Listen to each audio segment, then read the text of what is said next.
Friday afternoon in calculus, 7th period, the week winding down to spring break. Restlessness permeates the room. No test today, just a laid-back teacher steering us into a game on Sparkle Calm. Suddenly, the dean's voice through the loudspeaker, panic in his tone.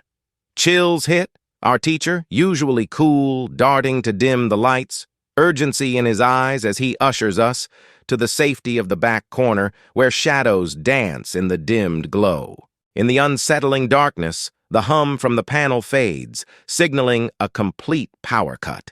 Tension thickens as distant screams echo down the hallway, a haunting symphony crawling closer.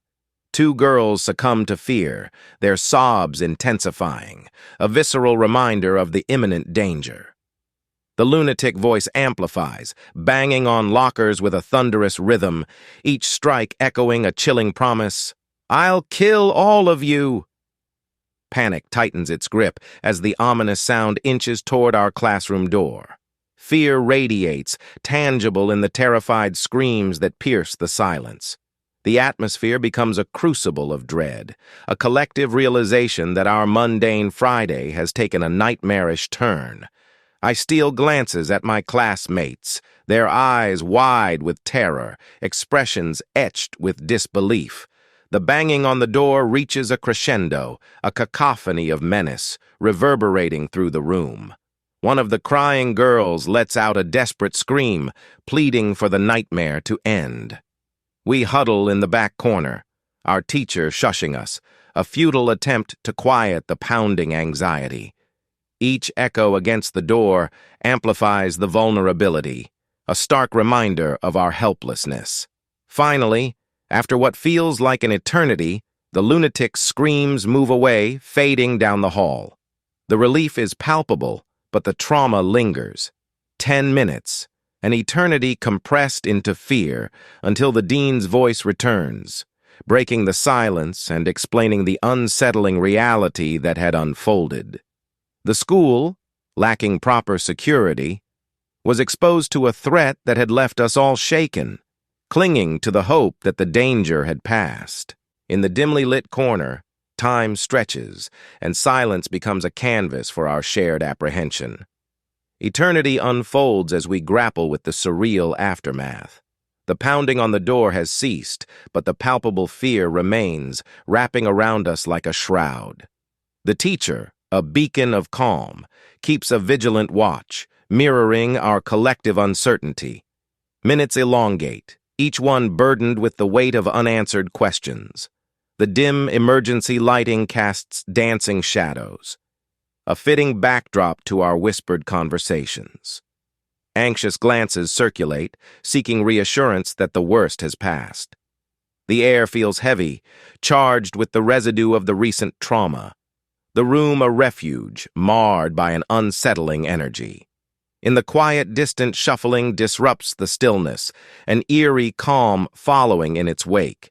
The manic screams and locker banging have dissipated into the void of the hallway. Though only 10 minutes, the duration feels like an agonizing half-hour, each moment warped by the intensity of shared dread.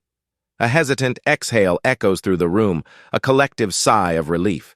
Yet, the awareness lingers that scars from this experience will endure. Finally, the dean's voice pierces the quiet, an unexpected guide through the labyrinth of uncertainty. He unfolds the gravity of the situation, the intrusion, the vulnerability, the absence of security measures. The directive to resume classes lands with an unsettling weight. The long wait concludes, but it's a return to normalcy laden with the shadows of that haunting afternoon. The scars may fade, but the class is forever marked by the collective endurance of an unsettling episode. As the dean directs teachers to resume classes, the atmosphere remains charged with an unsettling undercurrent. Locked doors, once mundane, now serve as barriers not only against physical intrusion, but also as shields against the lingering unease that saturates the air. In the dim-lit corridors, unsettling rumors echo like distant whispers, magnifying the mystery that hovers over our class. A janitor, a silent guardian of the night, unwittingly stumbles upon the intruder, not in flight, but in an unsettling repose within a storage closet. The revelation adds a layer of horror to the chilling narrative. A .44 Magnum, a dark secret peeking from the intruder's pocket, a grim talisman of potential violence. The janitor's actions, possibly innocent, inadvertently awaken the dormant threat.